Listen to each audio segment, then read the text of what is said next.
अब जो हमारा नेक्स्ट टॉपिक है वो है रासायनिक समीकरण द्वारा व्यक्त सूचनाएं।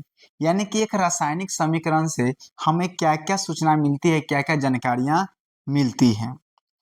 Informations conveyed bye a chemical equation. तो सबसे पहला जो हमें जानकारी मिलता है ये मिलता है कि अभिक्रिया में कौन कौन से पदार्थ भाग ले रहे हैं और अभिक्रिया के फलस्वरूप उत्पाद क्या बनते हैं। यानी कि कोई भी अगर केमिकल रिएक्शन है तो हम ये जान पाते हैं कि उसमें अभिकारक कौन है और उत्पाद क्या है। यानी कि कौन से पदार्थ भाग ले रहे हैं और कौन सा जो है पदार्थ बनता है। हम यहाँ पे एक एग्जाम्पल लिख लेते हैं, जैसे H2 + O2 मिलकर क्या बनाता है हमारा H2O बनाता है। ये एक अनबैलेंस्ड केमिकल इक्वेशन, हम बस इसे समझाने का प्रयास कर रहे हैं। अगर इसे हम बैलेंस कर देंगे तो यहाँ पे हो जाएगा हाइड्रोजन 2 है, हाइड्रोजन इधर की तरफ 2 है, यहाँ पे ऑक्सीजन 2 है, जबकि यहाँ पे ऑक्सीजन इधर के यहाँ तरफ हम क्या लाएंगे 2 लगा देंगे तो ऑक्सीजन तो 2 हो गया लेकिन हाइड्रोजन 4 हो गया। तो यहाँ पे क्या हो गया हाइड्रोजन भी 4 हो गया। तो ये हमारा क्या है, बैलेंस्ड केमिकल इक्वेशन हो गया। अब देखिए तो पहला ये हमें पता चल रहा है, जैसे ये हमारा अभिकारक है और ये हमारा उत्पाद है। तो हम ये पता कर रहे हैं कि कौन कौन अभिकारक है और कौन उत्पाद है। जैसे हाइड्रोजन ऑक्सीजन अभिकारक यानी रासायनिक अभिक्रिया में भाग ले रहे हैं, जबकि 2H2O हमारा क्या है उत्पाद, यानी कि जो H2O यानी कि जल है ये हमारा क्या है अभिक्रिया के फलस्वरूप बन रहा है, यानी कि ये उत्पाद है। दूसरा जो हमें जानकारी मिलती है कि अभिकारक के क्रमशः कितने परमाणु अथवा अणु अभिक्रिया कर उत्पाद के कितने परमाणु अथवा अणु मोल बनाते हैं। जैसे यहाँ पे दो हम बात करेंगे, पहले तो बात करेंगे परमाणु के लेवल पे और फिर हम बात करेंगे मोल के लेवल पे। तो सबसे पहले बात करते हैं कि जैसे यहाँ पे देखिए ये केमिकल रिएक्शन से हमें ये जानकारी भी मिलता है, जैसे हाइड्रोजन के कितने परमाणु मिलकर और ऑक्सीजन के कितने परमाणु मिलकर जो जल के कितने परमाणु या अणु बनाते हैं। जैसे यहाँ पे देखिए हाइड्रोजन के 4 परमाणु, अगर इसे देखो तो हाइड्रोजन कितना है नीचे 2 है और सामने 2, इसका मतलब है कि ये 4 हाइड्रोजन है। तो 4 हाइड्रोजन का परमाणु प्लस 2 ऑक्सीजन का परमाणु मिलकर क्या करता है, यहाँ पे देखिए H2 जो है इसके 2 अणु का निर्माण करता है। ये बात समझ आ रहा है। दूसरा अगर हम मोल के लेवल पे बात करें तो बोल सकते हैं कि हाइड्रोजन के 2 मोल, हाइड्रोजन के ये जो हमारा हाइड्रोजन इसके 2 मोल और ऑक्सीजन के 1 मोल मिलकर H2O के 2 मोल का निर्माण करते हैं। तो दूसरा जानकारी हमें ये मिलता है।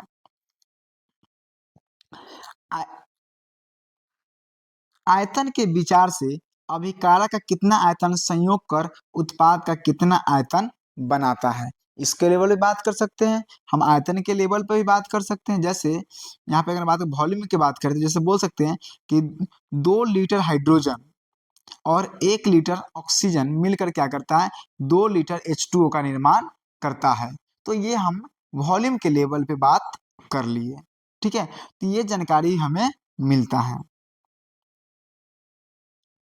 चौथा जो जानकारी है वो भार के विचार से अभिकारकों कितने भार अभिक्रिया कर उत्पाद के कितने कितने भार होना। तो वही बात है, हम भार की बात करेंगे तो जो उत्पाद की तरफ जितने भी परमाणु होंगे उनका वजन और जो हमारा अभिकारक है उनका लेवल पे देख लेंगे कि कितना भार मिलकर और कितना कितना भार प्रोडक्ट मिलकर कितना भार उसका उत्पाद का बनाता है। उसी प्रकार अभिक्रिया के फलस्वरूप यदि गैस बनता है तो उसका आयतन एसटीपी पर 22.4 लीटर प्रति मोल होता है। तो हम एसटीपी पर ही पता कर, यानी एसटीपी का मतलब होता है स्टैंडर्ड टेम्परेचर एंड प्रेशर। तो जब भी गैस बनेगा तब उस केस में अप्लाई होगा कि कितना मोल जो है 22.4 लीटर प्रति मोल बनता है। तो इसे हम आए क्लास में डिस्कस करेंगे, जैसे 11th में ये काफी अच्छे से पढ़ना है जो आपका मोल्स चैप्टर है। लेकिन यहाँ पे बस कि जब गैस बनेगा तब जाके एसटीपी पे हम ये चीज देखते हैं। जैसे यहाँ पे एक एग्जाम्पल दिया गया है, जैसे एग्जाम्पल क्या है कि यहाँ पे एक समीकरण दिया गया है 2H2 + O2 और बनाता है 2H2O। तो इनसे क्या क्या चीज हमें जानकारी मिलता है। सबसे पहला ये जानकारी मिलता है कि ये जो अभिक्रिया है वो हाइड्रोजन और ऑक्सीजन के बीच हो रहा है। दूसरी बात कि अभिक्रिया के फलस्वरूप जल का निर्माण बनता है, यानी हमें अभिकारक क्या है और उत्पाद क्या है ये पता चलता है। दूसरा जानकारी क्या मिलता है कि हाइड्रोजन के 4 परमाणु, देखिए यहाँ पे हाइड्रोजन कितना परमाणु है, 4 परमाणु या 2 अणु, या इसको हम 2 अणु भी बोल सकते हैं क्योंकि H2 है, इसका 2 अणु है, तो हम बोल सकते हैं कि H2 का 2 अणु बोल सकते हैं, या 2 मोल भी बोल सकते हैं, जैसे H2 के क्या है 2 मोल बोल सकते हैं, प्लस ऑक्सीजन के 2 परमाणु, यहाँ पे देख रहे हैं ऑक्सीजन के 2 परमाणु, या उसको हम एक अणु भी बोल सकते हैं क्योंकि ऑक्सीजन के 2 परमाणु मिलकर एक अणु का निर्माण करते हैं, तो एक अणु बोलेंगे या 2 परमाणु बोलेंगे, या फिर एक मोल के लेवल पे बात करें तो एक मोल ऑक्सीजन बोल सकते हैं। से अभिक्रिया कर हम बोल सकते हैं कि जो H2 है उसका 2 अणु बोलेंगे या फिर 2 मोल जो है बनता है, तो बोलेंगे इसको कैसे, इसे ऐसे हम बोल सकते हैं,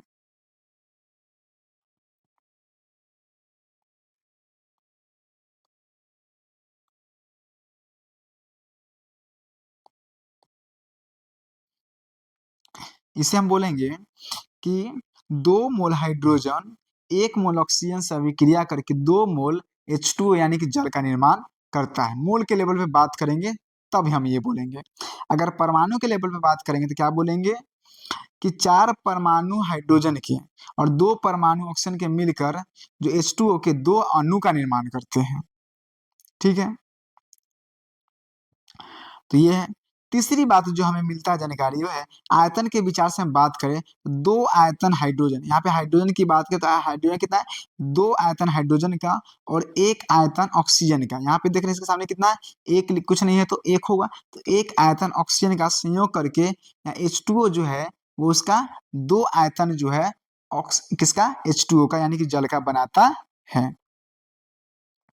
अगर हम भार के विचार से बात करें तो हाइड्रोजन के 4 ग्राम, क्योंकि इसके बाद एक हाइड्रोजन का वजन जो होता है वो 1 ग्राम होता है, तो यहाँ पे कितना 4 हाइड्रोजन है, तो 4 ग्राम हाइड्रोजन और एक ऑक्सीजन का जो वजन होता है वो होता है 16 ग्राम, तो यहाँ पे 2 है तो 32 हो जाएगा, तो 16 दूना 32, तो 32 ग्राम ऑक्सीजन संयोग कर अगर हम इसको जोड़ेंगे एक H2O जो अणु का वजन होता है 18 ग्राम, तो 2 है यहाँ पे, तो 18 दूना 36 ग्राम जल बनाता है, तो बोलेंगे क्या कि अगर भार के हिसाब से हम देखें तो बोलेंगे 4 ग्राम हाइड्रोजन, ये हमारा कितना हो गया 4 ग्राम हाइड्रोजन, ये हो गया 16 दूना 32, 32 ग्राम, 4 ग्राम हाइड्रोजन 32 ग्राम ऑक्सीजन के साथ अभिक्रिया करके 36 ग्राम जल का निर्माण करता है। अब जो हमारा नेक्स्ट टॉपिक है वो है रासायनिक समीकरणों में भौतिक अवस्थाओं के संकेत लिखना। जैसे भौतिक अवस्था क्या होता है, ठोस गैस द्रव, यही तो हमारा भौतिक अवस्था होता है। तो कोई भी तत्व जो है जब भाग लेता है किसी रासायनिक अभिक्रिया में तो कई बार उसकी अवस्था बदल जाती है, या जब भाग ही ले रहा होता है या तो वो ठोस होगा या फिर द्रव होगा या फिर गैस होगा, तो उसको हम संकेत में कैसे लिखेंगे, तो इसे हम अभी समझने का प्रयास करेंगे। Writing symbols of physical states in chemical equations. रासायनिक समीकरण को अधिक सूचनापूर्ण और ज्ञानप्रद बनाने के लिए अभिकारकों एवं उत्पादों के रासायनिक सूत्र के साथ उनकी भौतिक अवस्था, सांद्रता, अपक्षेप आदि को भी दर्शाया जाता है। देखिए आमतौर पे तो हम ऐसे लिखते हैं H2 प्लस Cl2 बनाता क्या है, अगर बैलेंस लिखें तो 2HCl, ठीक है, तो एक बैलेंस केमिकल इक्वेशन है, तो ये सिंपल एक केमिकल इक्वेशन है, तो ये है। लेकिन इसको अगर हमें और ज्यादा मतलब इसको सूचनापूर्ण और ज्ञानप्रद अगर बनाना होगा तो इसकी हम भौतिक अवस्था को भी लिखेंगे, साथ साथ इसकी सांद्रता को भी लिखेंगे, अगर इसमें कोई अपक्षेप वगैरह होगा तो उसको भी दर्शाएंगे। ठीक है, तो देखिए किस तरह से लिखेंगे, भौतिक अवस्था का ठोस होगा सॉलिड होगा, द्रव यानी कि लिक्विड और गैस होगा तो जलीय घोल होगा, तो उसको कैसे लिखेंगे, अगर ठोस होगा तो उसको हम ए से लिखेंगे, अगर द्रव यानी कि लिक्विड होगा तो एल से लिखेंगे, ये एल है, अगर गैस होगा तो उसे हम जी लिखेंगे, अगर जलीय घोल यानी कि एक्वस सॉल्यूशन होगा तो उसे हम ए क्यू से दर्शाने का प्रयास करेंगे। जैसे देखिए ये H2 जो है वो गैस के रूप में है, तो यहाँ पे हम क्या लिखेंगे H2, इसे हम दूसरे कलर से लिखते हैं, ये जो H2 है इसे हम, अगर ये गैसीय अवस्था में हाइड्रोजन गैस है तो इसे हम H2G लिख देंगे, यानी गैसीय अवस्था में। Cl क्लोरीन भी गैस है तो इसे हम G लिख देंगे। ये क्या हो गया, गैसीय अवस्था में हो गया।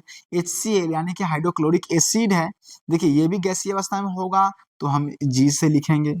अगर यह लिक्विड अवस्था में होगा, लिक्विड में होगा तो क्या लिखेंगे, इसे हम L से, स्मॉल l से दिखाएंगे। अगर इसको पानी में अगर मिला देंगे, अगर ये HCl को अगर हम पानी में मिला देंगे तो क्या लिखेंगे, AQ लिख देंगे, एक्वस लिख देंगे। तो ये डिपेंड करता है कि वो किस अवस्था में है। तो यहाँ पे हम मान लेते हैं कि ये जो रिएक्शन होता है उसमें ये लिक्विड स्टेट में होता है।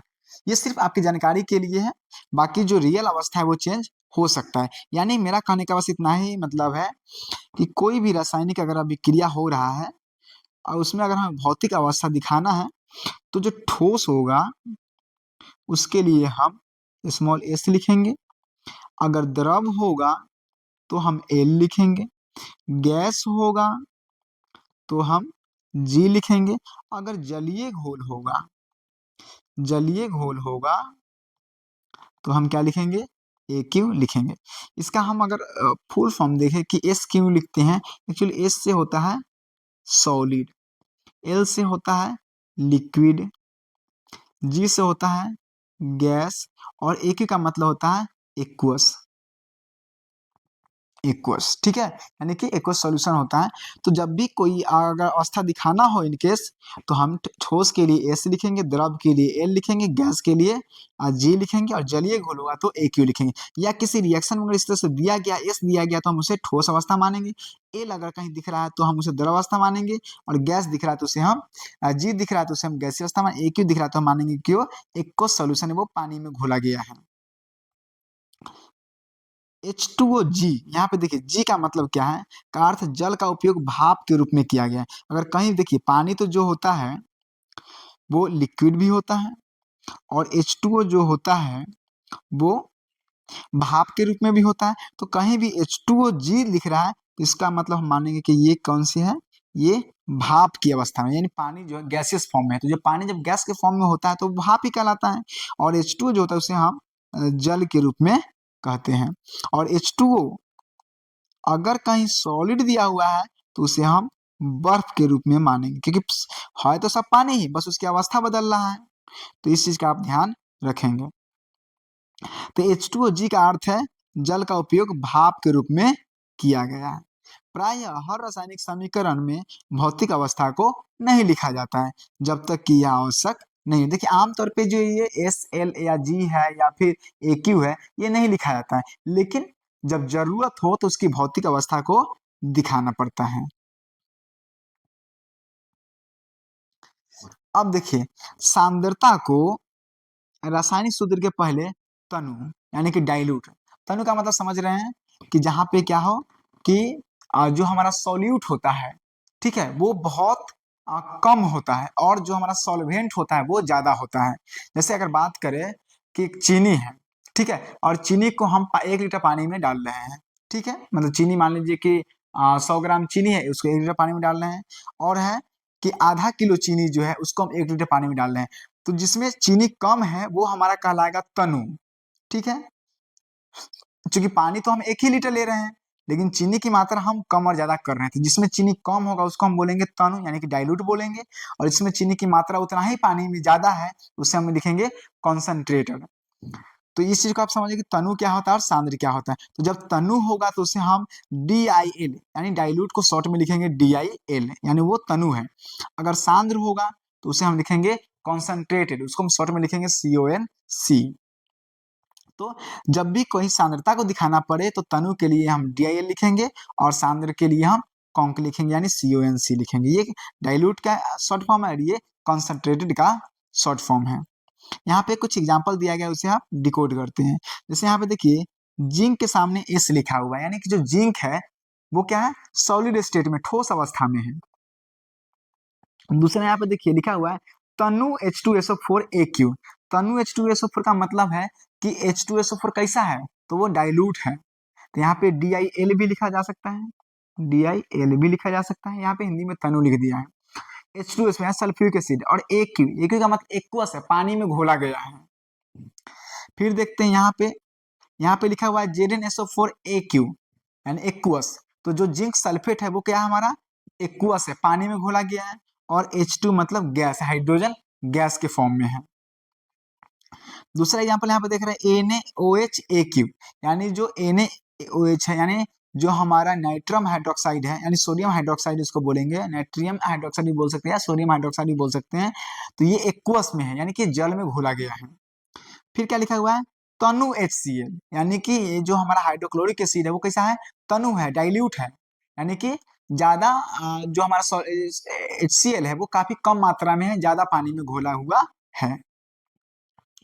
NaCl एक्वस, ये क्या है, NaCl एक्वस का मतलब ये जो NaCl है, यानी जो हमारा सोडियम क्लोराइड है वो पानी में घुला हुआ है, और H2O हमारा ए लिक्विड जो है वो हमारा, यानी कि जो जल है वो हमारा कैसा है, लिक्विड अवस्था में, यानी कि द्रव अवस्था में है। तो ये जो आप संकेत लिखा गया है जो भौतिक अवस्था को दिखाने के लिए, तब हम इसका प्रयोग ऐसा करते, तो आपको समझ जाना है।